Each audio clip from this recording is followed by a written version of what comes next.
Hello, everybody, and welcome back to Hateful Eight Radio, and welcome to I think the first ever official off-season podcast. Last season or last episode was the end of the season, but we were still talking about it. Now we're just talking about general overall sports things, the NFL world, and I think we got a lot to talk about. Today I'm joined by my co-host Mick. What's up, Mick? What's going on, Dylan? Yo, and what's up, Brandon? Good evening. Good evening. So today I think we're gonna start off. We obviously we missed the wild card games. We were all moving back to school. Lots going on. Um, so I assume that everyone listening is kept up to date. I don't think anything necessarily of huge importance happened to that game, but we're gonna just go straight into the divisional games. We're starting off today with the Niners versus the Hawks. Now, I gotta say, personally, I didn't even watch this game. I just know that it was an insane beatdown. Did either of y'all like watch this? I like tuned into it at times. Just it was kind of a pathetic hate watch. I didn't even really bother to like look at the whole thing. So I was like, this fucking team sucks. And it was kind of painful to like see them lose this badly when the Eagles like farted around Yeah, against them. But I mean, just such a glorious day for Eagles fans around the world to see this shitty ass team. And Brock Purdy played like shit. That made me feel pretty good too because I hate him. Um, so yeah, I don't know if you have anything more intelligent to say, Mick. That's my 2 cents.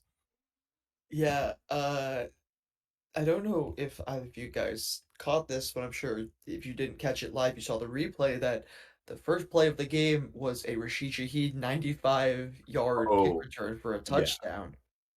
And yeah, I do remember that. That was I crazy. just had a feeling, like, I didn't call it, but there's a small part of me.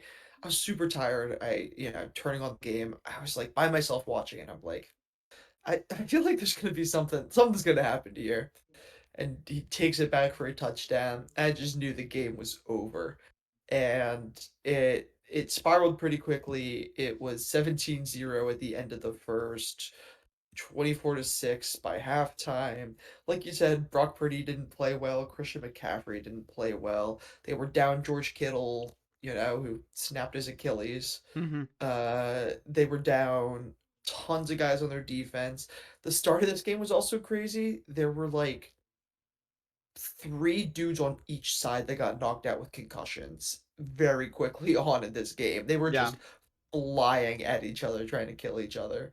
You could tell it was like a divisional matchup, that like these two teams like were just going at it. And it just really got uglier and uglier as the game went on. The Niners literally couldn't move the ball forward. Uh, but I think it also just reestablished how dominant the Seahawks defense is and why, they have a very legitimate case for being the best defense in the league. yeah, and I think it definitely re-solidified just the fact that Group of Five teams like the Niners should not be in the playoffs. They just can't stand against these Power Four teams like the Seahawks. Power four So teams. There's just like a talent gap between the yeah, two, one and hundred y- percent. here the here the playoffs are really focused on like the best teams in the league, Yeah, I don't want to see sorry ass teams like the Niners try to fucking play against these Power Four teams like the Hawks. It's not gonna work out. But what you're talking about Two, with injuries, was just like I feel like that's been the story of the Niners for the past like 2 or 3 years, and I feel like that's like just like so miserable as like a to be like a fan of to like try to like watch your team succeed and just be like, all right, well like half of our like starting lineup is hurt, so I guess we're fucked. It's just kind of miserable. yeah, two other interesting things to note about this game. Cooper Cup led the Seahawks in receiving yards, which I remember like noting at the time. Like I think I was only really locked in on the game during the first half, and I was like, I think Cooper Cup's having a good game, which hasn't happened like all season. And also, I forgot. I'm looking at the box score here, but I there was a penalty on that kickoff return, and I thought it was coming back, and I was really disappointed. But no, the kicker was penalized for trying to slide tackle Yeah, he tried to The guy, trip yeah, Rashid Shaheed yeah, it was to literally swung a leg at him. yeah, it was like a soccer move Yeah, almost, yeah. which apparently you can't do, obviously. I So, feel like I've been seeing refs calling trippings like a lot more often in like the second half of this year for some reason. I don't know if like that's something that this they were like talking about in the meeting rooms yeah, or something, but I've been seeing that a well, lot. usually tripping is like a lineman call. This was straight up like the guy was trying to like, Kill you him. know, Yeah. cleat his calf. So, yeah, those are I think the main the main takeaways from this absolute slaughter. Yeah. Yeah, so clearly as we said, it's absolute slaughter, but I think the other three games were a lot more interesting. Next we have Rams Bears with a game that went into overtime, but the Rams eventually won 20-17. Um, I mean, I think like my main takeaway from this game, and y'all can give me your piece, but it was that Caleb Williams like is clearly like people were hating and very unrightfully so because he had a completely dog shit offensive line. Um, last year, but he has shown, especially with Ben Johnson at the helm, that he can perform and he can be Iceman once again. Which I mean, is that not one of the toughest like nicknames in the league, Iceman? That is pretty tough. It's so tough. But you know, it was game came down to Caleb Williams, absolutely insane pass. To send it to overtime. If you haven't seen it, I would 100% recommend watching the clip. But then unfortunately the Rams. Well, I guess not unfortunate. I really don't guess I don't have a stake, but I think it's fun to see the Bears succeed. A team that's historically bad. Um, and I think they have like I mean nothing but bright things ahead for the Bears. So y'all can take it away. I I went into this week thinking this game was gonna be like the game of the week. Um, I I don't know if you could say that because of that Bills game, but it was certainly a Broncos game, I should say, but it was certainly a really good, fun, entertaining game. I don't know if this is a hot take. I guess it is a hot take. I really wasn't that impressed by that throw. I think it's a really bad defensive mistake. The defender just for is standing on Cole Kmet, like touching him, and for some mysterious reason just decides to walk away from him, leaving him completely wide open in the end zone. Uh, I I think there's something to be said about I think the cornerback just misread the ball is what I've been seeing. He just simply got the trajectory of the ball wrong and thought it was going to be much more shallow than it was. Whatever, I don't know, however you want to spin it to me, I just think that can't happen. And w- we're not calling this like the best throw. No, yeah, people are. I just think the throw is getting a lot of hype for what to me ultimately is just a really horrible mistake. I think Caleb Williams has had better throws 100%. that Yeah. like like deserve a little bit more love. But I'm with you, Dylan. I think Caleb Williams proved in a lot of ways that he is really capable. He wound up throwing 3 interceptions. Um, I don't feel like all of those were his fault. Um, I think one of them might have been a Hail Mary. Um, so it overall, I think most people walked away from that game thinking Caleb Williams was pretty good. I think the Bears looked good. I think Cam Johnson, the Ben Johnson offense is good. But what you ran into was the buzzsaw that is the LA Rams. You ran into a team with just more experience, and it showed. Uh, just needing to get the right plays done when you did, right? The Rams shanked a punt at the end of the fourth. That's what set up the Bears to even have that, 4th and 14 play or whatever. I remember thinking like, wow, that's crazy. Like the Rams just don't make mistakes. Uh, it's just very kind of uncharacteristic of them. And then uh, overtime was off to a slow start. No one was really doing anything. Uh, and the next thing you know, Rams force a turnover, defense steps up, way it has done all season, gets the Rams in position to kick a field goal. So to me, this was just it was kind of a microcosm of both teams in some ways.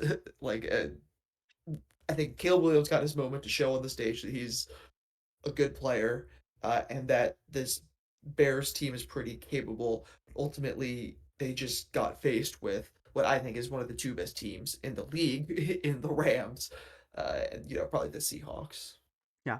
Yeah. I think you know the Bears are kind of reminded me of the Chiefs last year. They kind of kept getting away with a lot of these wins. Like this 12-7 record could have very easily been way, way, way, way worse. You know what I mean? Like the Bears could have very easily not had the 2 seed, for example, like if the Eagles weren't fucking terrible, for example. But I think kind of what we've been saying is the main takeaway for the Bears is Caleb Williams has like that clutch factor that you really want in your elite, like franchise quarterback. That's the kind of thing you see out of, again, the Patrick Mahomeses and the Josh Allens and, the proven playoff and the Jalen Hurtses, the Oh, proven playoff speed. Why you laughing? performers, the proven playoff performers who have real playoff wins and real Super Bowl victories. You want guys who can step up and deliver in those moments, and Caleb did that. So, I think this is a good season for the Bears. Just keep building on what you got, and you'll be fine. For the Rams, took care of business, and they're going to be. We're about to see the real Super Bowl in the NFC Championship this weekend, I think, and whoever wins that, I think, is going to easily dispatch whatever bum ass team from the AFC they happen to run into.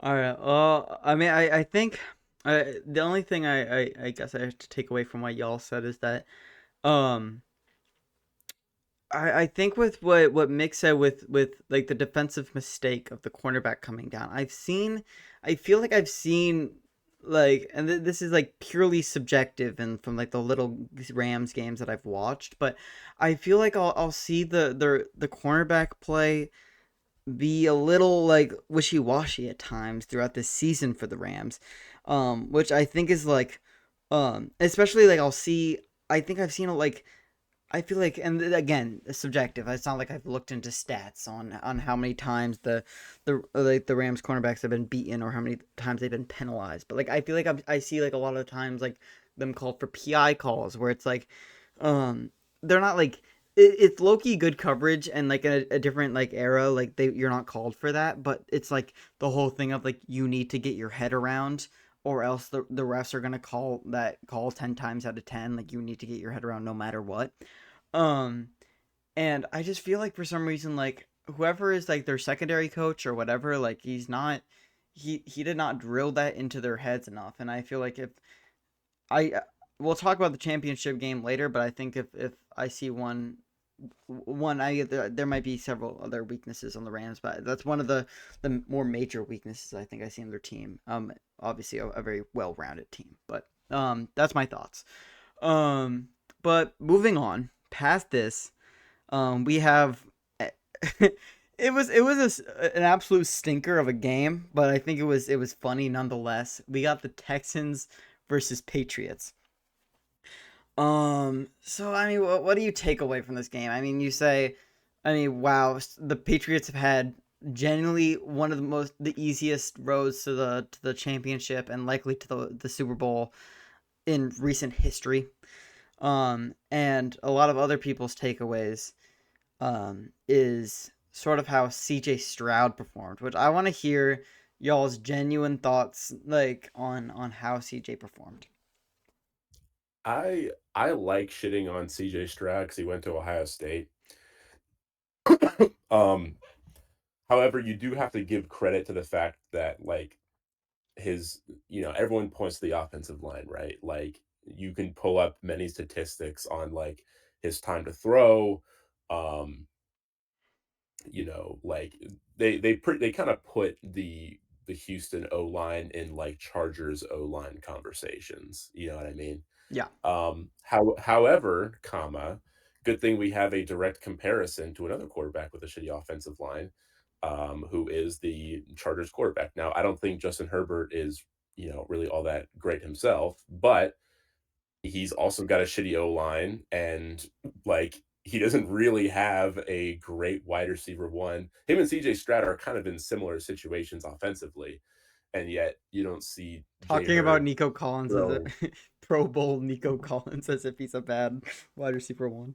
I'm not saying Nico Collins isn't like a great receiver, but you know, I'm trying No, to say they're I'm with you. Yeah. comparable I'm just comparable situations, so I think that's kind of where a lot of that comes from. However, comma, I think CJ Stroud is not a proven playoff performer yet. I think we would need to see like a good year next year and like some real playoff wins next year to really like reevaluate our opinion on CJ Stroud. I think Herbert kind of ducked a lot of criticism because he had a good regular season. He started dating Madison Beer and kind of erased the fact that he threw 5 picks in a wild card game last year. I didn't forget. No, I didn't forget after a season of glaze. But who I will I think beef with this week? if CJ Stroud has a good regular season next year, I think he can change a lot of the narratives around him because people are not rocking with CJ right now. I mean, CJ Stroud was shit in that game. Let's just be real. He threw 4 interceptions every single time he had the ball in his hand. I got scared. I was like, something's gonna happen. He's gonna make a bad throw. He's gonna turn the ball over. Like, it got to the point where I'm just sitting on my couch. I'm like, I don't trust this guy. And I'm watching the game with my roommate, and we're having serious discussions on if the Texans should consider putting Davis Mills in because CJ Stroud looked so far off it. He just didn't look like he had it. He just looked like he was somewhere else the entire game. Um, I think all the things you said, Brandon, contribute to it. Things like the offensive line. I think this receiving core just really isn't as good as it was a couple years ago. It's aging. A lot of them have dealt with injuries and have struggled to kind of regain their form past that. Rest in peace, Tank What do Dell. you? Oh, yeah, sort of like Woody Marks was in and out of the game with injury. Hmm. Dalton Schultz got a concussion in the first quarter, or I think, and was taken out of the game. Your literal number one receiving threat. And yet, despite all of that, it was a gettable game for the Texans, basically up until the end. This Patriots team is so shit. Like, oh my gosh, they are so Yes. bad. They're They so are just bad. walking. Okay. I will say their defense made some good plays. I think it's hard to tell how good the defense is when the offense was A, playing that bad, and B, that depleted. Uh, but it looked like they could get to CJ Stroud whenever they want. The quarterbacks made good plays. I think they actually do have a good secondary. I was watching the game and I was like remembering some of the guys that they have there, and I think it's like a capable team.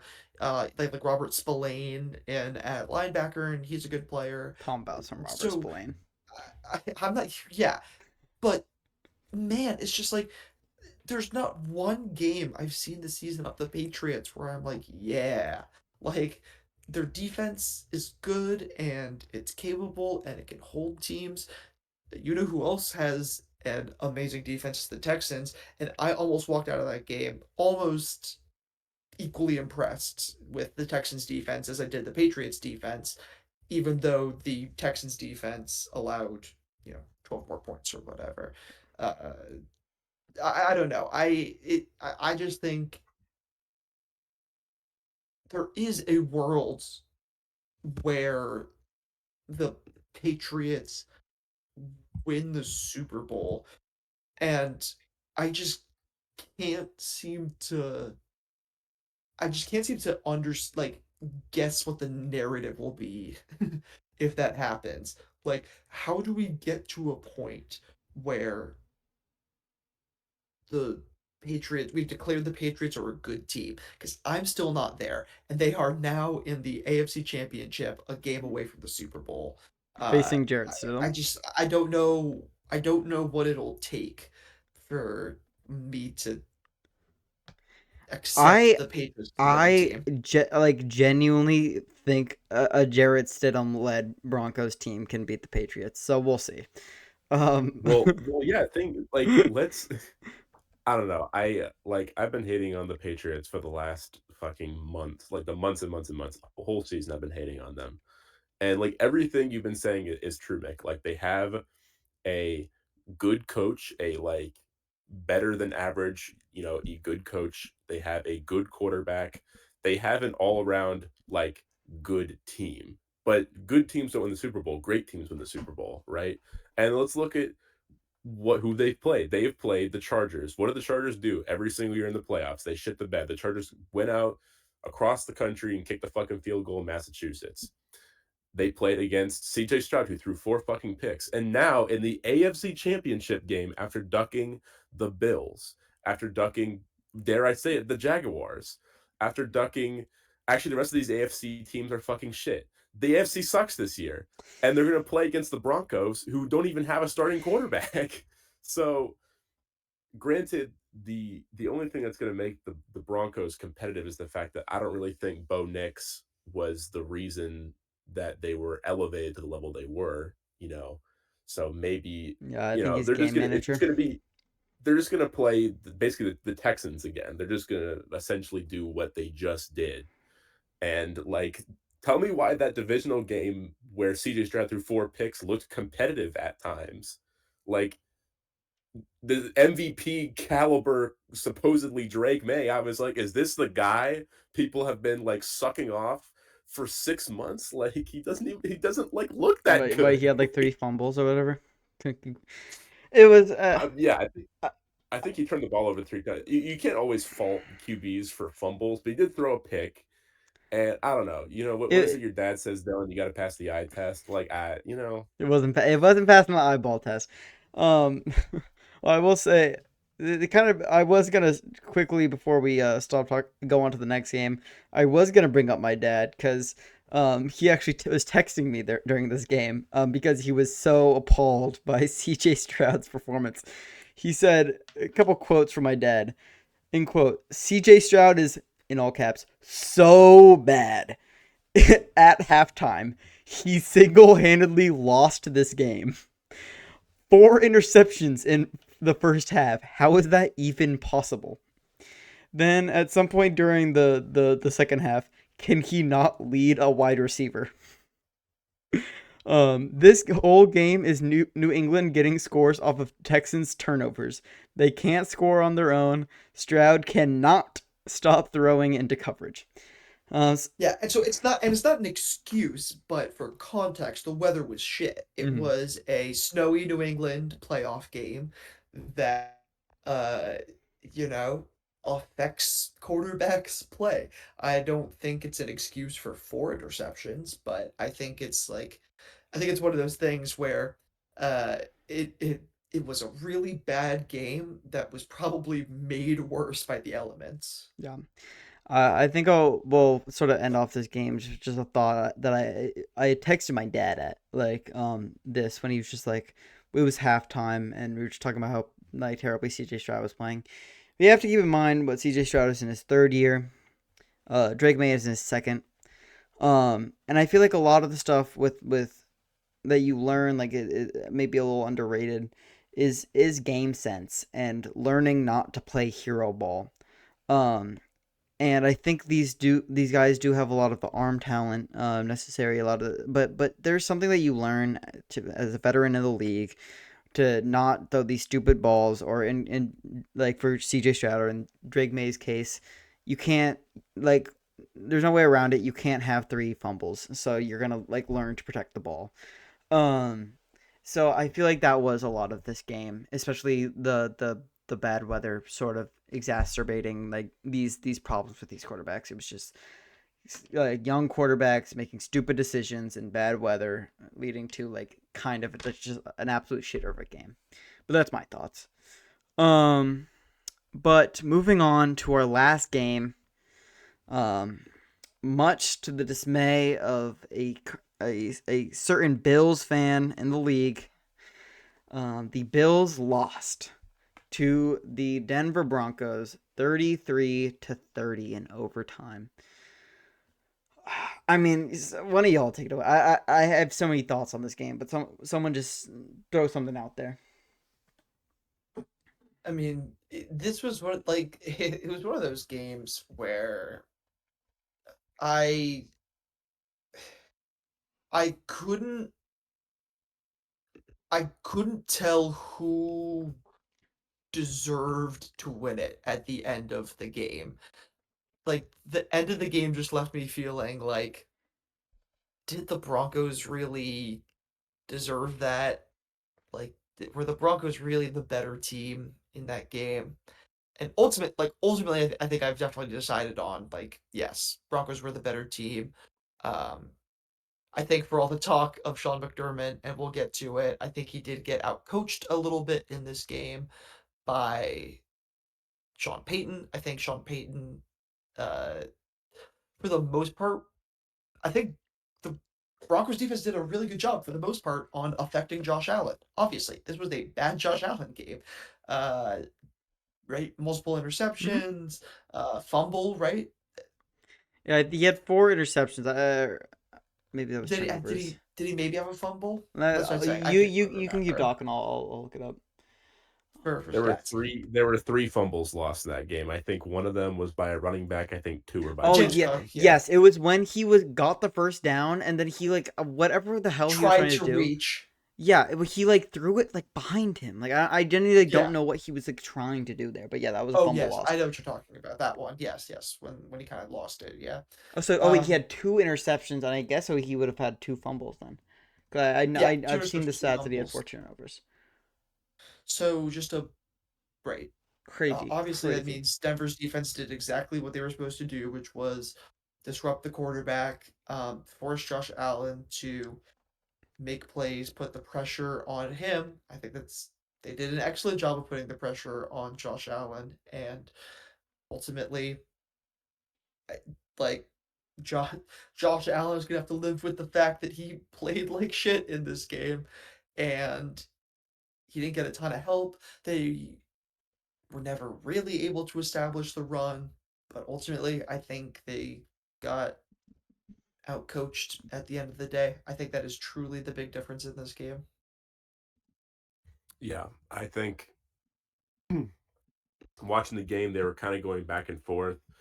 But yeah, I think what we were talking about just now, uh, where Dylan was discussing like when you're a vet, you need to know not to play hero ball. Josh Allen, they said this on the broadcast, which like my like jaw low key dropped a little bit. They were like, Josh Allen is going to be 30. Josh Allen is a veteran in the NFL, and yet like I mean, you can say what you will about him getting having to play hero ball, whatever. A lot of people are like, he has to play like this, acting like he's Baker Mayfield on the Browns, right? It's like he's not Baker Mayfield on the Browns, he's Josh Allen on the Bills. And the Bills are not the greatest team in the league, but they are a good team with consistently good defenses and a below average wide receiver room with maybe a below average O line at times, which can be dealing with injuries. I mean, I don't think Josh Allen needs to be playing the way he does, like as often as he does. And I've watched thoroughly two games with him as an Eagles fan where like, when I'm watching games that aren't my team, I'm kind of on and off. But when yeah. you watch him play, it's like he will at times he'll look like the greatest quarterback who's ever lived. At other times, you're like, what is he doing? You know what I mean? Like he's doing too much. Throw the ball away. Like you can't get away with doing stuff like that. Now, I'm not saying this game was entirely on Josh Allen. I just think, like Mick said, the Broncos came to play a nice, clean game of football. They got, you know, some calls that went their way at the end, but that's kind of how it goes sometimes. So, um, and like all this being said, I think both of these teams would have absolutely smoked New England. if you put either of these teams Oh, in New England, it was 100%. so it's just I think this game was the real AFC championship, just like I think the NFC championship is the real Super Bowl. So um those are kind of my remarks on the Bills, considering, all the attentions on the quarterback. Um, but contrary to what Mick said, I thought James Cook ripped off some good runs. I don't think he kept it up through the game, but I think just this narrative that Josh Allen has zero help is a little bit ridiculous. Um, and that he just needs to stop playing his stupid hero ball all the time. You know what I mean? He kind of he plays like Caleb Williams. When you watch Caleb Williams, that's just how he Yeah. plays. All. And Well, I'm just gonna jump in as someone who's watched someone play hero ball, in Trevor Lawrence for the past 5 years since he's been in the league. Um, like it is just I genuinely like feel like it's like because we have to remember at the end of the day it is like this game is as much mental as it is physical, right? Like these are human beings that are playing this game. Like you're when you feel consistently on a week to week basis that you are not gonna get help from any of your teammates, you start doing stupid shit. And that's what I've seen out of Trevor Lawrence for the past 4 years. He finally like like gets a competent head coach that has a good offensive scheme, and suddenly people are like, oh, look at him, he's like it's like he's like actually making the right call. And it's like, yes, he's making the right call because he like actually trusts that like that the play call is gonna work, that like someone's gonna be there when they're supposed to be there, and that the guy on the outside is like actually like the scheme is gonna get him open. So um I feel like this is just like a case of and I we're gonna get to Sean McDermott. I don't necessarily think it was Sean McDermott's fault. I think it was team composition, but I think Josh Allen has lost a lot of faith in his team and was making stupid decisions. Um, but that's just my thought on he is I do agree with you though. He was playing hero ball, and at the end of the day, that is going to lose your team games. If he had not thrown for or if he didn't have 4 turnovers, of course the Bills were more than likely going to win that game. So, but I do want to talk about the interception at the end yes, because I'm yes. kind of just really curious to I I have a very firm opinion on it. I think the referees got it absolutely perfectly correct, and I'm just curious to hear what everyone else is thinking. I'm more than happy to defend my stance as well. So Brandon, do you have a? Dylan, Oh, you go. Oh, yeah, I know Dylan was kind of up in the air about it. Um, and from like a reading the rules perspective, um, I was so like Dylan's argument, which I was also under the impression was like if you like have the ball basically firmly in your possession, which it appeared he did, and his knee touched the ground, which in most cases constitutes like a down by contact catch. It kind of seemed like the ball was only really unsecured and ripped away after he had gone to the ground. Is there like a rule during engagement with the defender? Because they were engaged, like they were like bear hugging each other, but it kind of seemed like whoever the fuck it was had the ball. Is there a rule where like if they're fighting with each other and the ball does come out at the end, then it's not established control and it would in fact be interception? It was a great play if it was, but I just like I'm not really sure what the ruling there is supposed to be. so all the I obviously I'm not a rules expert. I'm just a guy that screams at a television when my team it's ruled an interception against my team. But my only it's like I guess adding on is that like I know like sort of like there's like the 50-50 rule where if it's like a 50-50 ball and you don't really know who has possession of the ball, it goes to the offense, more or less.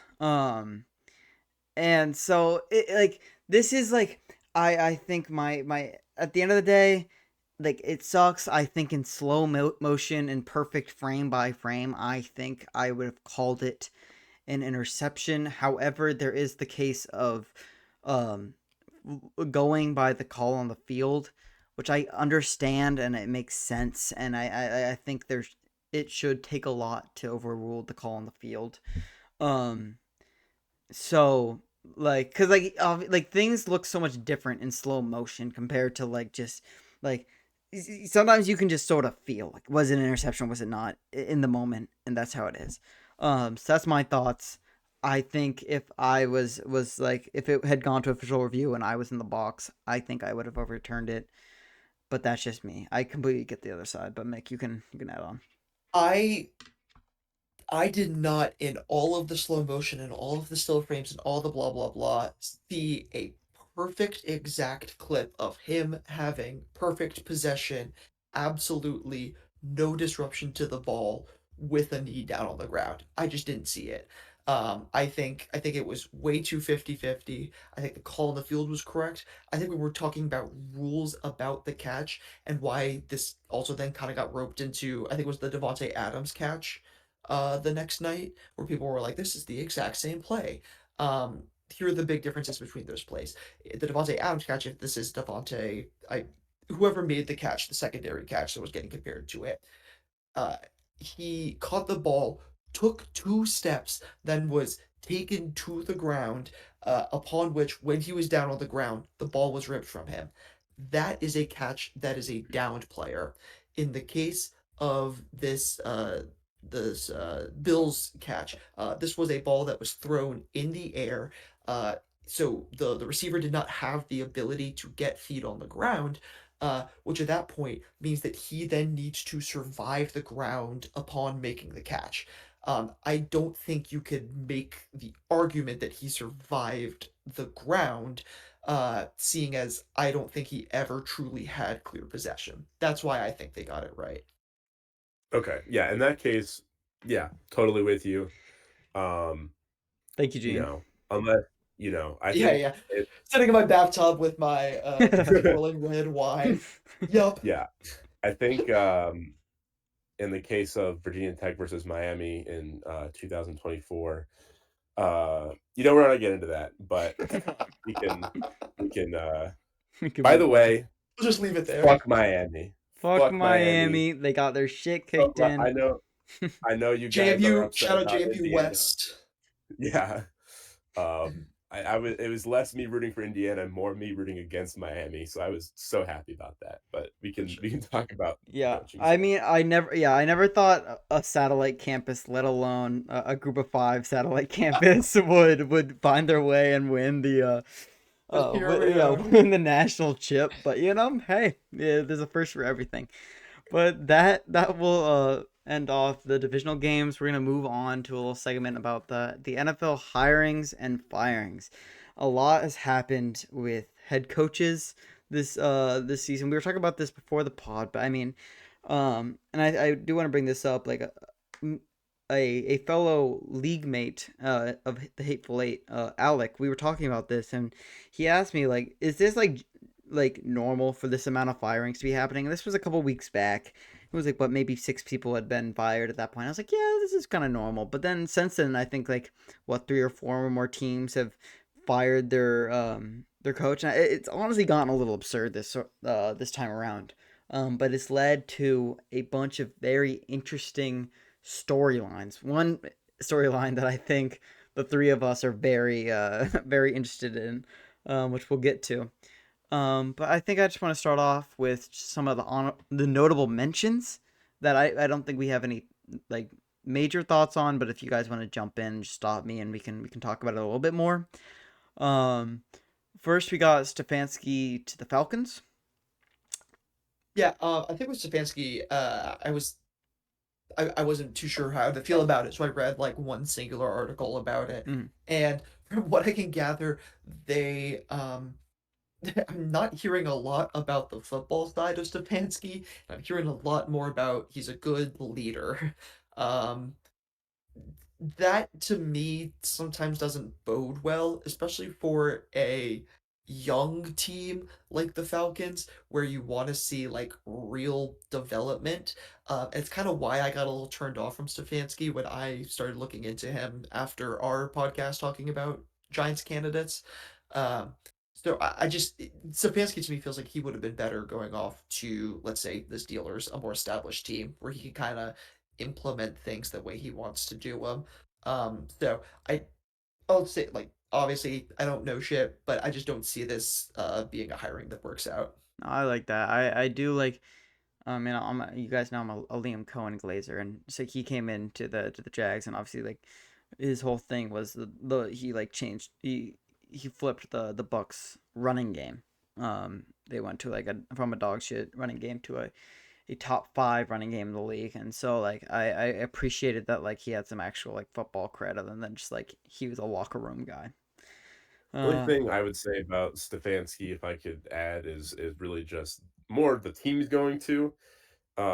We've talked a bit about the NFC South in the past, but I mean, even with the Panthers' playoff success, I think this is still a weak division, as opposed to, you know, he doesn't have to go and play Lamar twice a year anymore. He's playing, Tyler Shuck, who's, I think better than we thought he would be, but, it's still going to be a second year guy who didn't even really have that many starts. So that maybe could work in his favor, but I agree with you, Mick. I think this is going to be a nothing burger hire, and he's probably gonna get canned in 3 years if I had to guess. I will say, I as a AFC South enjoyer, I'm glad that the NFC South sort of like got the memo and was like, all right, we're us Southern divisions, we have to be dog shit.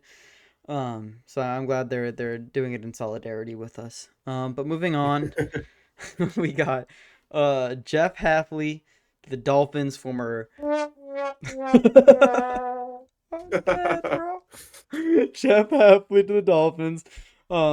Just in general, I think you got that from the sad horn that Mick just played. I think we're all a bit sour on that pickup, but I don't know if I have much else to say. Um, this, Robert Sala to the Titans, the Tennessee Titans, which is actually a little interesting to me because, for those who don't know, Liam Cohen, the Jaguars head coach, and Sala during the season when he was the defensive coordinator for the Niners, they had a very public beef where after before the game, Sala was talking like saying some like stuff about like our we have people on our staff that do quote unquote legal sign stealing, whatever that means, which like people you can take it as a compliment, it's whatever, but the Jaguars staff like flipped it around in a way to like take it as disrespect. I think it's low key a little like why would you say that during a press conference? Um, and then after the game, Liam Cohen was like, "Keep my name out your fucking mouth," and Robert Sala was like, "I'm gonna end you." so This is the first I'm hearing of this. dude, you're not hip to that? Yeah, dude, it was crazy. Yeah, saying I'm going to end you to another coach is it genuinely nuts. And the Titans are our division rival, so that's actually like we're gonna be playing them twice a year. That is 1,000% gonna be like hyped up by the Jags media at the very least. It's gonna be really fun. Um, I'm going to end you.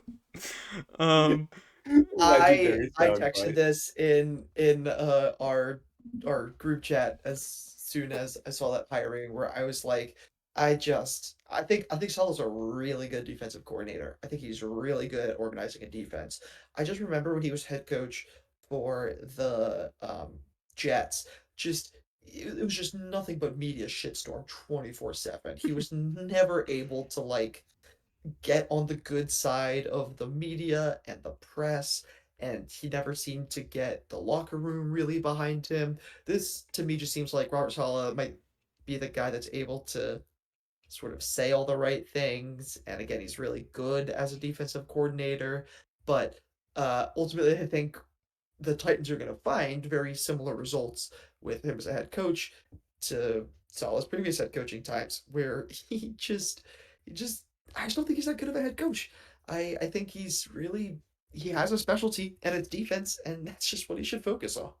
Yeah, I think it says a lot that most people remember him more for his Colgate commercial than they do for his head coaching accolades. So, Yeah.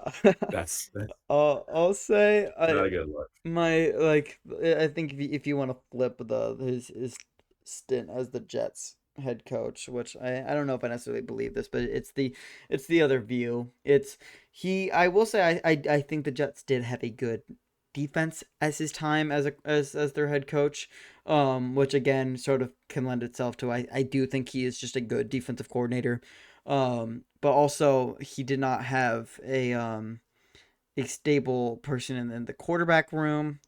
Um, so like as we talked about earlier in the pod, that is something that is necessary. But who knows? There is just so much to being a head coach, like with leadership, and we'll see if his second time in the position if he can figure that out. Lastly, the only other thing I said McDaniel's the Dolphins. I'm a dumbass. I meant Mike McDaniel to the Chargers. This is not a head coaching position, but rather their offensive coordinator position. I thought it was interesting. He withdrew from the Browns head coaching job search to be an offensive coordinator, which I guess says something to you about the fucking Browns. But I also think it says something to you about like I mean, Mike McDaniel was a eccentric character, but I feel like he sort of like how I took it is like him being like recognizing like I'm just an extremely good offensive coordinator and I want to go somewhere and I want to win. Um and I think that's like the best news that the Chargers could have ever heard cuz I think the Chargers without fucking Greg Roman um bum um for those who don't know, Greg Roman was the former Ravens offensive coordinator, correct? Yes, Ravens. Yeah. Um Yeah. Yes. With actual competent like offensive coordinator in McDaniel, I think the Chargers are going to be a little scary. But we'll see. Yeah, I think this is a good move for the Chargers. McDaniel doesn't have any playoff experience and only has, experience in those regular season games as a former Dolphin. So, fits right in with the culture in LA, never win anything in January. So I think good culture fit as well. Yeah. Dylan, that was really interesting the thing you brought up about Mike McDaniel withdrawing from the Browns head coaching job because uh, previous Chargers offensive coordinator Kellen Moore did the same thing. And for the most part, Kellen Moore's time in LA was like mostly positively received. I think his last season wasn't so good, which is why he got fired. But he was regarded as having a couple good seasons, kind of leading the offense. And then he left to go uh, take a position elsewhere outside of the Chargers eventually uh or like he was able to pick up a job very quickly, I think, after he was fired. So I just think it's interesting that there's I think the guys want to go work with Harbaugh, and they want to coach under him, be part of his team or whatever. I think there will be a good reset for Mike McDaniel, and hopefully he can kind of get his own confidence back up and maybe give head coaching another shot. Yeah, and I think past notable mentions. I think this brings us into some. We're going to talk a little more in depth about two sort of situations that have gone on. We'll have Mick sort of take it away, but you can ask us questions, sort of get us up to date about your thoughts. But we're talking about the Giants, a little Giants check in, if you would, Little Giants chicken. with John Harbaugh as their next head coach of the New York Football Giants, as John Harbaugh would say in his press conference. But yeah, take us away. Give me your thoughts. Ask us some questions. Absolutely. I mean, so when we first the first time John Harbaugh was like linked with the Giants was basically like the day we did the last podcast. So it was very recent. Ravens had just fired him, and it was just all of a sudden John Harbaugh's out on the market. Uh, and very quickly it became evident that Harbaugh wanted to go to the Giants. Giants wanted Harbaugh. Um, but man, it turned into such a media frenzy. There were stories coming out every day being like, Harbaugh doesn't like the language in his contract, Yeah, yeah, I saw all that. and the contract negotiations have stalled, blah blah blah.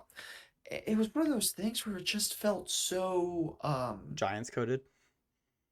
child coded, but also just like superficial. Just like, we do not need to know this. Probably every single head coach negotiation right now is Mm-hmm. stalled over some language in the contract.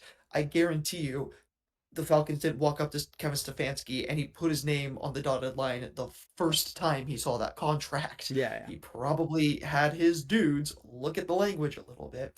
So it just rubbed me the wrong way as people trying to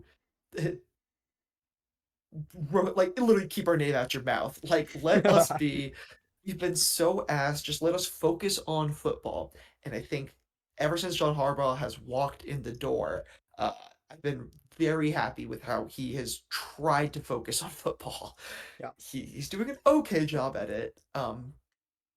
But S- I think it's where his heart's at, and I appreciate that. So what I listened to the press conference, and I want to like just give me your quick thoughts on like what you thought about his introductory press conference. Yeah, certainly. So in the introductory press conference, I think there were sort of like two of the bigger takeaways. Uh, I guess it's actually just kind of the same takeaway. Um, he absolutely made Joe Schoen look like the most nervous, anxious wreck of a human being I've ever seen. Yeah, He 100%. was stumbling over his words. He looked profusely sweaty. And I think a large part of the reason why is because there was all these stories coming out about how John Harbaugh specifically requested this relationship with ownership where he isn't going to report to Shane. Shane has no ability to fire Harbaugh. Harbaugh can only be fired by the ownership. That was essentially the agreement he made and Which negotiated. I will say should 100% be the situation of like any head coach. GM and head coach should 100% be on the same playing field level, and they should both be speaking directly to ownership and not one talking to the other. Right. And that's why I didn't understand why it was such a big story. And Harbaugh, in the introductory press conference, made a big point about being like, why are you guys talking about this so much? Like, uh, I think it's a good thing overall that we're kind of giving Harbaugh the keys to the city. I think he's a proven winner that deserves to be trusted and allowed to fully implement his ideals in the way that he wants to. And I think he will. And I think that press conference just really affirmed it. Like you said, he did the thing of correcting, or not really correcting, but just making a point to call it the New York Football Giants. Kept talking, kept hammering home, team, team, team. It's about the team. Really great stuff from Harbaugh. Honestly, in the press conference, it got me way more excited than I thought I was gonna be about Harbaugh being the guy. Yeah. Yeah. Oh, sorry. Go on, Brennan. As as an Eagles fan, tell you what, I'm pretty excited as well. Just like at the divisional level, I think next season could be pretty exciting for the NFC East, assuming we fucking get our shit together and get a good OC. We could potentially have four, really good quarterbacks, Yeah. four really well coached teams potentially. I don't know if, you can lump the Cowboys in there, but it's passable. Like this could be a little NFC Beast resurgence. Two NFC East teams to the playoffs, perhaps. Yes, sir. Um, I'm honestly excited. I think the Giants rivalry is gonna get bigger again. We've already kind of got it revived with the Commanders. So as an Eagles fan, I think this is great. Just from a competition standpoint as well. I was looking at what Mick was talking about with Mr. Harbaugh, and he was saying all the right stuff, I think, to appease the people. So let's hope he translates it to the field with honestly pretty talented roster. So, yeah, looking forward to it. Yeah, and this is like a question I kind of want to pose to you guys, Brandon. You're talking about that talented roster. I think we are talented in some ways and very untalented in other ways, and probably could require a lot of work this offseason to kind of get the team ready and in shape. But I wanted to pose the question to you guys that I've been kind of hearing and seeing around. Uh, do you think the Giants are capable of a Patriots-like season next year, where they can basically take this, you know, 5 wins or 4 wins from last season, and turn that into 4 losses essentially? Yeah, Yeah, go ahead, Tom. I think 100%. Not like not even close. I was big on. I know you like we have our different takes on your roster, and I do agree with you and things is whatever, but I do think you guys have a solid. There's a foundation that 1000% can be built on. Um, that I think is really interesting. I think all it really needs is um just some like actual good leadership that I whether I think that Harbaugh is ready to lead a team to the Super Bowl. Um, like that's a different discussion, but I do think he can lead a winning football team. I think they can win football games. And I think that's what they're going to do next year, which I've been thinking about, and it just makes me so happy because I like nothing would make me more happy than us than it not just being like me and Brandon talking about like our like whether our team is going to win and Mick being like can't wait to watch the Giants lose again. um I think there's like really something fun to be built here, and I do want to pose quickly to I'll let Brandon you can answer the question, but I just want to say real quickly because I've posed this question to um, Mick and Brandon. But if anyone's listening to the pod, I've thrown around the idea of doing some mock drafts, like some 3 round mock drafts. And if y'all have any interest in that, like if you want us to do mock drafts of certain teams, um, I kind of want to do a mock draft of the Jets for John. I think that'd be funny. Oh, that Um, would be awesome. right. I want to like actually look at their We should contracts. make John do scouting. Oh, 1000%. We're gonna You'd build be up better at his it than the fucking front office. straight up about I'm ready. I he's gonna be building up his ball knowledge in the off season as well. But yeah, so if you guys have any teams or interested in that, if you guys want to come on for an episode of that, just let me know. But yeah, but Brandon, you can answer the question now.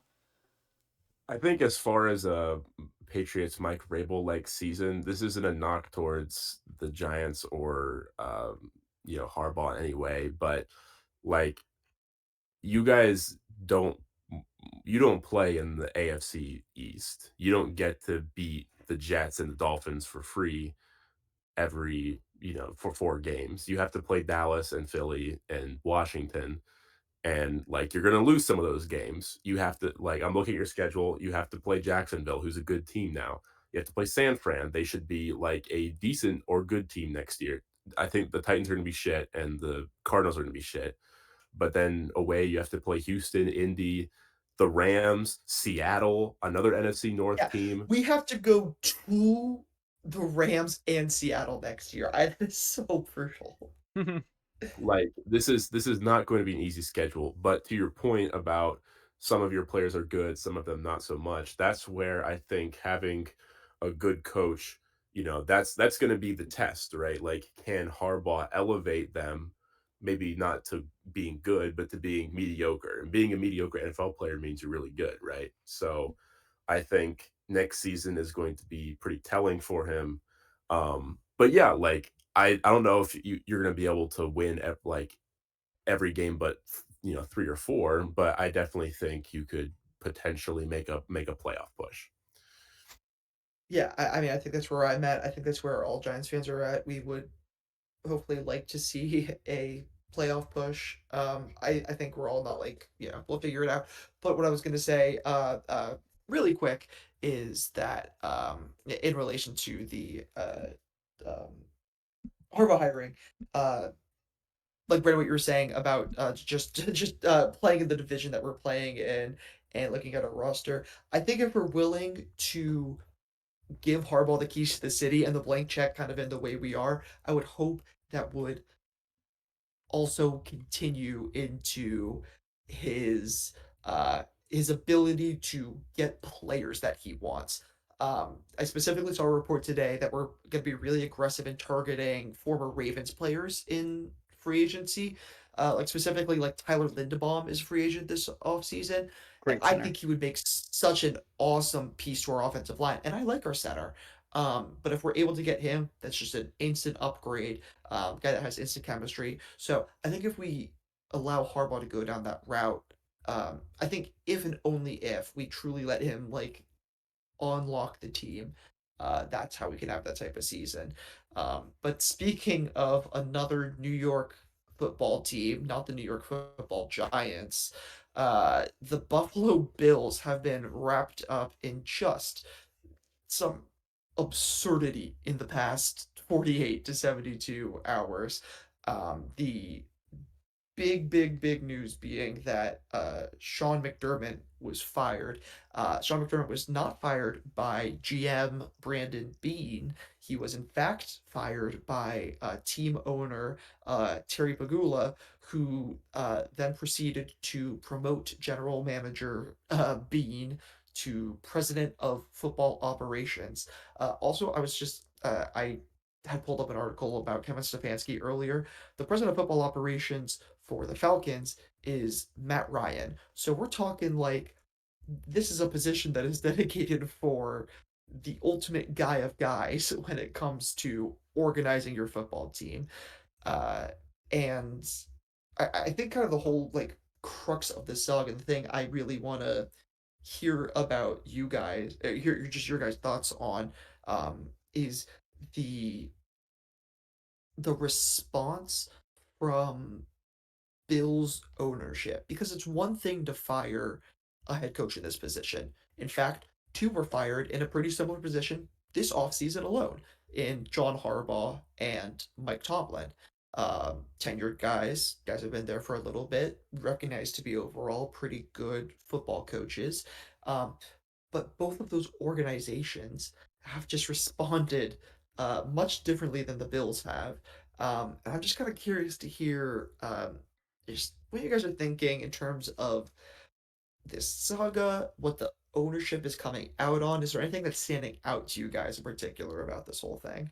I mean, I think we can just sort of like jump in. 'Cause there's genuinely so much to talk about. Like we could just sort of cut each other off as we like remember stuff that's happened.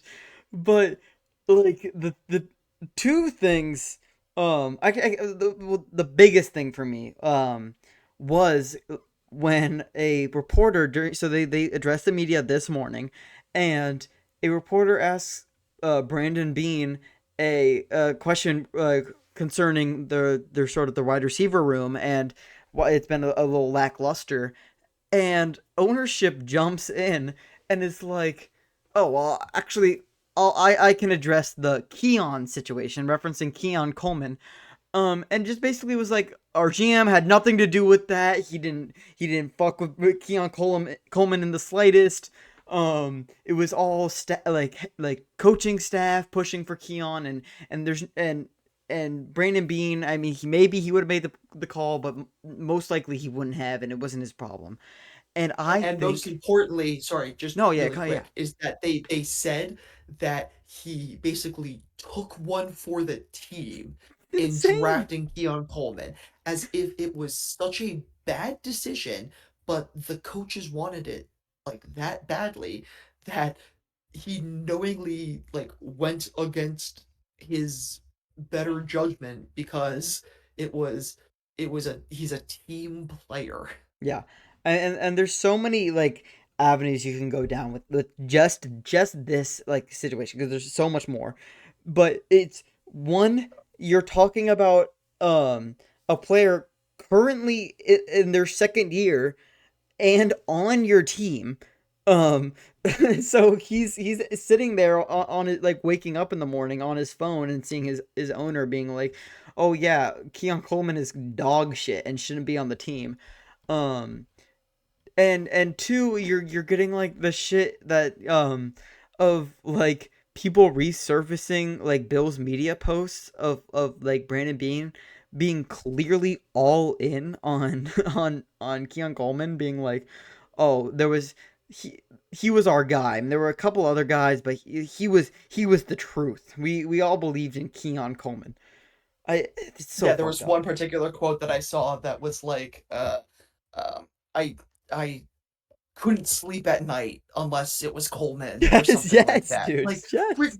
ridiculous, like truly just like 1984 levels of like do not believe what you read. Literally, Yeah, dude.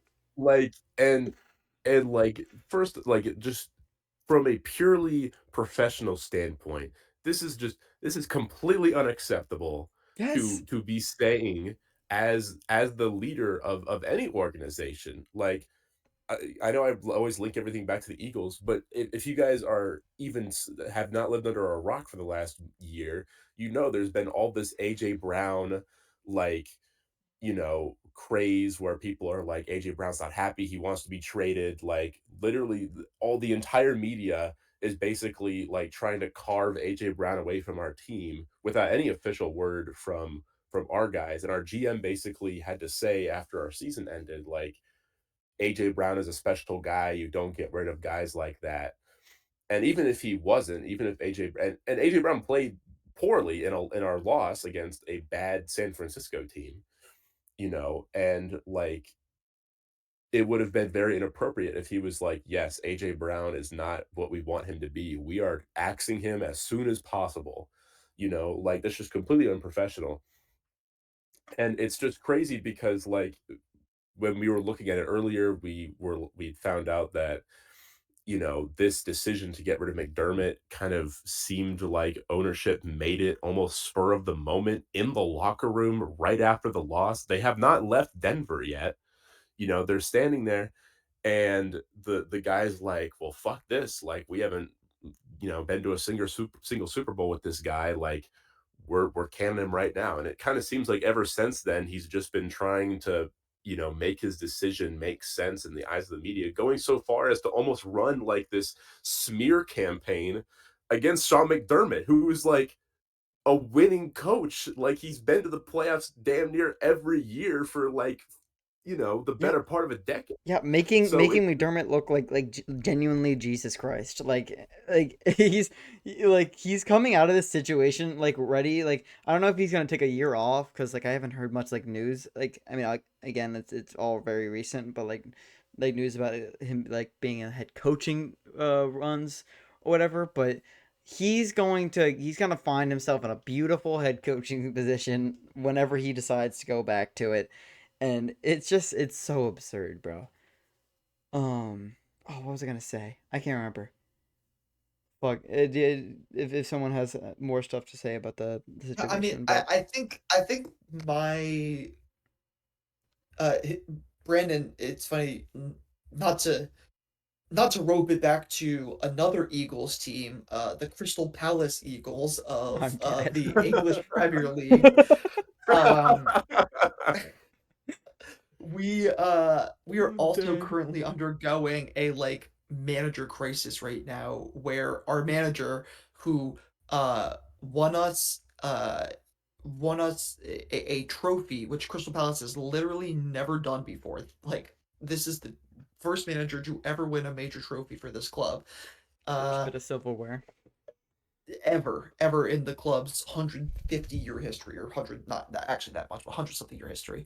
And uh things have gone sour, and Oliver Glasner goes on this huge rant, which I'm assuming he basically does it to get fired. Ultimately, Crystal Palace right now has decided not to fire him. I think it's because they don't want to pay to fire him. But during this rant that he's going on, and keep in mind, he's the most like well-mannered, like has been so polite, so kind, so put together, just snaps and goes on a rant. And he gets asked about like the depth on our team, and he specifically calls out like two young promising prospects on our team and was like, really, you want me to use one of these two guys, and calls them out by name. And immediately everyone's like, what the fuck? Don't say that about are players that you're not even putting on the pitch because you don't want to. I felt the same way when Keon Coleman's name got brought up, where it's just like, I'm hammering this point home, but it's just like you cannot be using your players' names like that. 100%. I don't care about all of the narratives surrounding Keon Coleman. I know there's a lot being said about him. You have players in the locker room, right, who are telling you like we are trying to keep this internal. This is an internal thing. We are working on it. Yeah. Everyone, please shut the fuck up. And then your owner comes in, completely goes against what your own players' wishes are. Just ridiculous. I think you could say a very similar thing that I don't think a lot of these players, if you ask them, would be like, yeah, we should fire Sean McDermott. Uh, right, Josh Allen. Nobody had any idea. The owner literally in his press conference was like, "Yeah, I didn't even think about firing him until I walked into the dressing room. I saw Josh Allen cry, and I thought, yeah, let's fire the head coach." Yeah. Yeah, I mean, I think that's there's so much more to this. But I do think like that sort of like indecision and like sort of spur of the moment like idea to fire him is sort of like all encompassing of the Well, moment. But sorry. Can I yeah. also like pitch a conspiracy theory real quick? I think he's just shitting out of his ass, and I think he had this plan all along that was concocted by Brandon Bean. I think Brandon Bean was in this dude's ear saying, "Fire McDermott," probably because there was some sort of power struggle internally. Like maybe McDermott was wanting other things or wanting other players or was frustrated with the ownership or whatever. So the GM just goes to the owner and says, "This guy's the problem," Yeah. and convinces the owner that, in fact, hey, if you give me more responsibility, I will fix things or whatever. And now this guy has just become president of football operations. He's basically going to be running the Bills uh, now from an even higher position than he was as a GM, probably having, I would imagine, even a more direct impact on style of play, um, roster construction, maybe in a different way, maybe a stay between like who gets cut and who doesn't. Like, you just handed this guy so much power for what reason? Yeah. Yeah, like, and there's that's funny because like there's also like the clip of him during the press conference of like a reporter like asking if there was a power struggle, and him being like, "How could you possibly attack my character in that way?" It's like, well, there are a lot of if you ask a Magic 8 Ball, I would say all signs point to yes. So like, yeah, it's just a little absurd. Like, yeah, I'm sorry, bro, but like when your head coach gets fired and you get promoted to a higher position, it sort of shows that at the very least, for some reason, ownership thinks that you're gonna save the day, even though you were already in a very high position in the organization. But it's so absurd. But we got a little more to talk about left. I'm just gonna name off. We don't got too much time to talk about it, but just name off the other teams of open positions. We got the Ravens. Yes, we all know the Bills. Raiders, Steelers, Cardinals, and Browns. Um, I think quickly. I'll get just quickly y'all's thoughts. I think if I had to say, even with all the like I had written down, which openings do you guys think are the most and least desirable? If I had to say like um, even with the whole thing with the Bills, I think it's the Ravens on top, obviously with Lamar, and then you got the Bills, and then everyone else is sort of a lower tier. But I wanted to know if you guys had any like just a thought one way or another of a team being more desirable or less desirable than others. I like the Raiders. I think the Raiders have been kind of overinflated in how desirable they are. People talk about their cap space, their draft picks, et cetera, et cetera. But, and I'm a little biased because I went there over winter break to see some family. But, clearly the city itself is investing more in sports. I think they've got exciting stuff down the pipeline. They've got like fun players.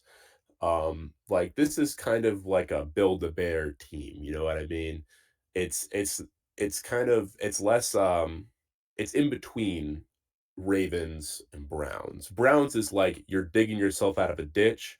Ravens is you've already got a little something, and Raiders is kind of, oh, we're going from the ground up. I can kind of make this team whatever I want. I've got a couple good pieces on the defense. I've got a couple of good pieces on the offense. Maybe I'm going to get this Heisman winning, you know, journeyman quarterback Hmm. in the draft. That could be fun. So the Raiders to me seems like it could be a fun team to come in and take over. They've got a decent fan base. So, in a way similar to the Steelers. And I think that kind of puts it solidly above Steelers, Cardinals, Browns, but that's just my personal opinion. How about you, Uh, Mick?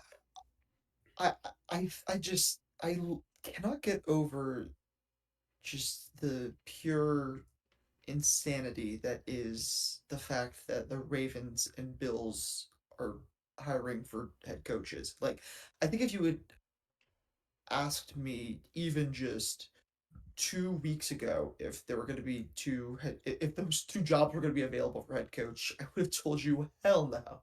Hmm. And we somehow live in that universe where that's the case, where there are these are arguably the two best teams in the AFC. Like with a few changes here and there, you have two of the three best quarterbacks in the AFC, if not the top two quarterbacks in the AFC. Uh, it's it's insane. I like you have two Super Bowl made ready teams that just get to have a coach walk into them and take them over. Um, I think I I pitched this to my dad uh yesterday.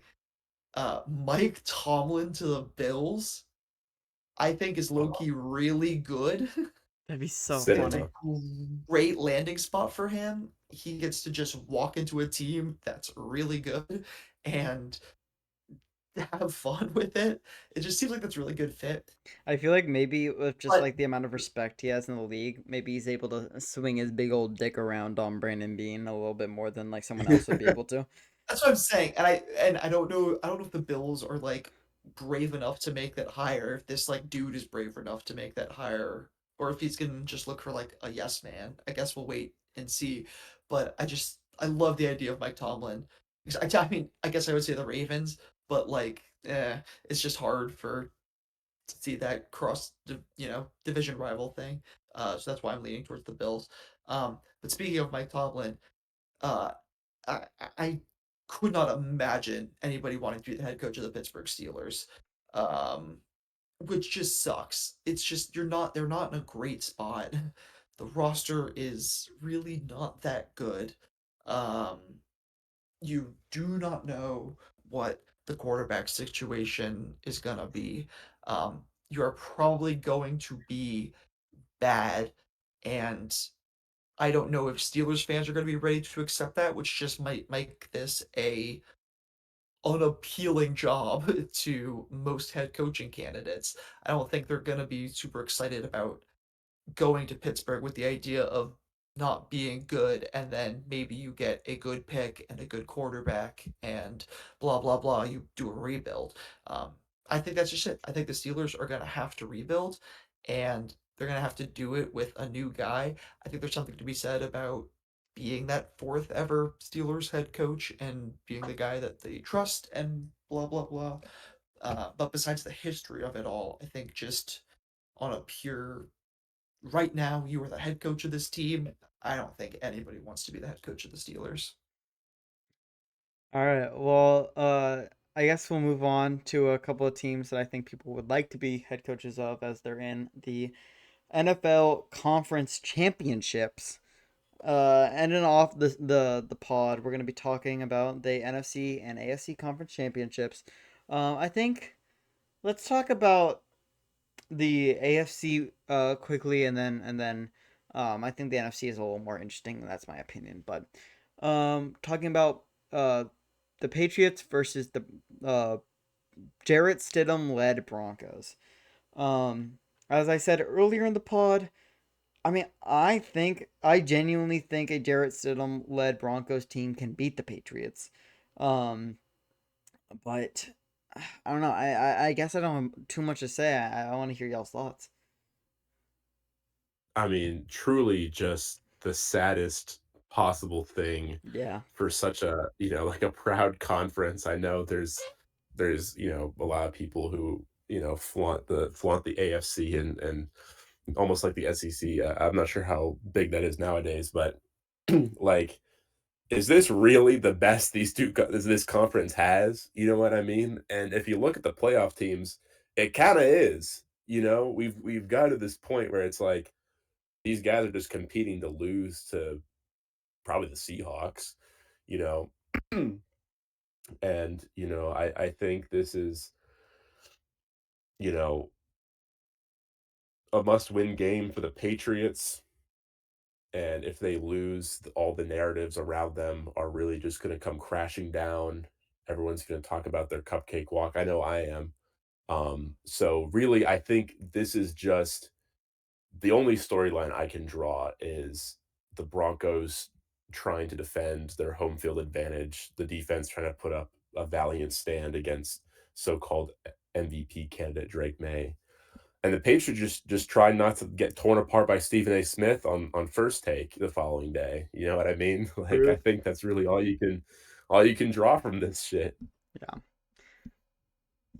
Yeah, it's been said, but like it's just so unfortunate that Bo Nix got hurt. Also, when do we think Bo Nix actually got hurt? Because I think their explanation of it being on that like second to last play He doesn't didn't make look sense. hurt. Nothing happened. The one time he kind of comes up a little limp is actually after the kneel on the last play of the game.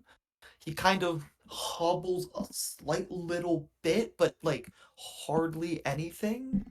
It's like, Vegas made a where call. did the when did it happen? Like, or did someone just like shoot him in the foot and then they're just like, "Hey, dude, you got a broken foot now." Like, Yeah, I've low-key we been need the with you. Patriots to win. Very weird. I don't quite get it, but right, it's just so unfortunate. Because I was just starting to like this Broncos team and come around to the idea of them being the AFC winners and everything and being cool with that because I liked the Broncos all season, but I think like everybody, there were just some games where they just really looked bad and not that interesting and prone to mistakes. And I think everybody was waiting for them to lose, but now here we are. And it seems like on paper that it might not stand a chance. Um, it's going to be a really ugly, gritty defensive game. I think big home field advantage for Denver has to be said. Uh, if I have to pick between one of the two, I'm picking the Patriots. All right. I don't know. Just for I don't my know. fucking my mental health, I'm gonna pick Jarrett Stidham to find a way. Yeah, But I'm with you. I'm rooting big time rooting for the Broncos. yeah, Yeah. as I think everyone in the Hateful Eight is. But yeah, I don't know. I think it's also because I'm in the AFC as a Jaguars fan. Like it's just like kind of depressing. I look at this game and I'm just like, all right, I guess I'm gonna kill myself. But to go on to the last game that we have to talk about, the Rams versus Seahawks. I think this game is really interesting. Obviously, same division. They split the series in the regular season. I think sort of my thought is that both times I think the Rams genuinely looked like the better team, even on the Seahawks win. They won by 1 point. Devonte Adams was out during that game, which I think he is such a key part to their offense. Um, I love the Seahawks. Everyone knows this. I'm a Clint Kubiak enjoyer, but I feel like as a JSN owner in the league last year, I felt like teams were starting. And he was putting up good points each week, no matter what. But it felt as though teams were starting to figure him out at the second half of the year. Like I felt like it just felt like much more of a struggle to get him to like those expected 20 points a week towards the end. Um and I don't know. I If I had to pick one team, I'm picking the Rams. Dylan, I'm gonna double down and go Rams with you. I have been big on the Rams all season long. They've been my favorite team. I am the biggest Matt Stafford fan in the entire world. I have loved this man when I from being like 10 years old. Like this is my guy. I think he is truly one of the most underrated players in NFL history. And I even at his, playing, 37-year-old age, I just the way he just wins football games. He's such a winner. I think the Rams are a team that's built a winning culture around Matt Stafford and Sean McVay. I talked about this at the start of the playoffs, but they were by far the team with the most playoff experience. Uh, coming into this, sort of getting to this point, um, this Seahawks team doesn't have this playoff experience yet under this current regime, and Sam Darnold. I'm assuming this is his first championship game in his career. Hmm. I could not imagine him having done I it don't believe he for the has. Vikings. Um, I more experience with the Patriots, more experience with the Broncos. Like for me, it's Rams all the way. It's been Rams all the way. I just think they are the best team in the football league. Yeah, I'll agree with you on a lot of what you said, but I like the Seahawks here, just because of that home field advantage. Like, I think Seattle is such a great football city. I think this is really just such a toss up right now. I also think football's a streaky game, and coming off of such a big win, um, on both teams, I think they're coming in hot. And I do love Matt Stafford as well. Like, I think Matt Stafford, I don't think it's crazy to say he is significantly better than Sam Darnold. Um, However, the Seahawks, you know, very, very yeah, I know, very controversial. Very, very complete team all the way around, maybe even more so than the Rams. And I think that gives them a slight edge. However, I've been saying it all podcasts, like, this is the real Super Bowl. Whoever wins this game 100%. is going to obliterate, and I mean obliterate, like Super Bowl last year levels, obliterate whoever they play in Yeah, the I feel in bad for all the in normies that are like they only tune in for the Super Bowl and they have to watch whatever stinker the AFC team puts up for yeah. the Super Bowl. It's gonna be so Let's just say miserable. yeah, let's just Yeah. say the So, pressure's on for Bad Bunny. He's gonna have to put the performance of his lifetime Straight on up. to cover up for the shitty football. yeah. I was gonna say, Brandon. Yeah, you brought up home field advantage, and I wanted to bring that up because I know you did too, Dylan. Really quick, just in terms of how they split it. Right? They split the series. Um, the Seahawks won by 2 at home, and the Rams won by 1 at home. Literally, if something happened in either game, those scores could have been flipped. So it's like home field advantage is definitely going to be a thing. But I think especially now that it's the third time these teams have faced each other, I don't think Seattle's quite going to get that. I mean, we know how lit Seattle gets for playoff games. Like it's honestly awesome to see. But I think the Rams will be prepared for it. I think they'll be like just more ready, dialed in, fired up, having a game plan to sort of attack the home field advantage. Um, so it's just one of those things where uh, home field advantage, I think, is going to matter a lot more in the AFC game, uh, with it being in Denver as opposed to this one in Seattle. Uh, We'll see. I think it's gonna be as I said, a great game. But I think that is where we're gonna end off today's pod. I appreciate anyone who has made it towards the end. This was a rather long podcast. But I had a great time, and I hope y'all tune in next week or whenever we do our next off-season podcast. Honestly, we haven't sort of figured out that schedule, but I'm sure we will. But thank you everyone for listening, and I'll see y'all next episode. Peace. See ya.